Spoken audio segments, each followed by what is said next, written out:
반갑습니다. 인생은 지금 인지입니다. 김승호 회장은 부자의 기준을 세 가지로 정의했습니다. 첫째, 융자 없이 소유한 본인의 집. 둘째, 자국의 월 평균 소득을 넘어서는 비근로 소득.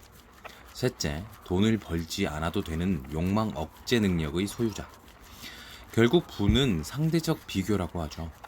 1억짜리 집에 살면 2억짜리 집이 부럽고 10억을 가지면 100억 앞에서 부끄러워집니다. 100억은 조 단위에서 작아지죠. 더 비교하자면 수조 원을 가졌다 해도 빌 게이츠나 제프 베조스 앞에 서면 초라하게 느낀다고 합니다. 끝없는 비교에서 자유로울 수 있는 마음을 가지는 게 가장 이상적인 부자의 의미가 아닐까 싶은데요. 그러기 위한 시작의 방법을 더 이상 일하지 않아도 되는 상황을 만들어내는 것이라고 김승호 회장은 말합니다. 더 이상 일하지 않아도 되는 정도를 두 가지 의미로 해석했는데, 내 몸이 노동으로부터 자유로워도 수입이 발생하고 내 정신과 생각이 자유로워서 더 이상의 비교가 필요 없는 것, 즉 육체와 정신의 자유라고 합니다. 저자의 경험에 따르면 현실적인 부자가 되면 스스로 얼마의 돈을 가졌는지 모르는 순간이 온다고 해요. 자산 규모를 알기 위해 타인의 도움이 필요하고 통장의 잔액조차 알 수 없는 거죠. 주가에 따른 자산 변동이 존재하고 그에 따라서 심지어는 밥 한 끼 먹는 사이에 집 한 채가 사라지고 생기기도 합니다.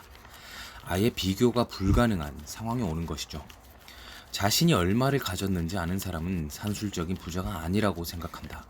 그리고 부자는 금액이 기준이 될 수 없으며 더 이상 돈을 벌 필요가 없어진 사람이다 라고 자신의 생각을 전했습니다.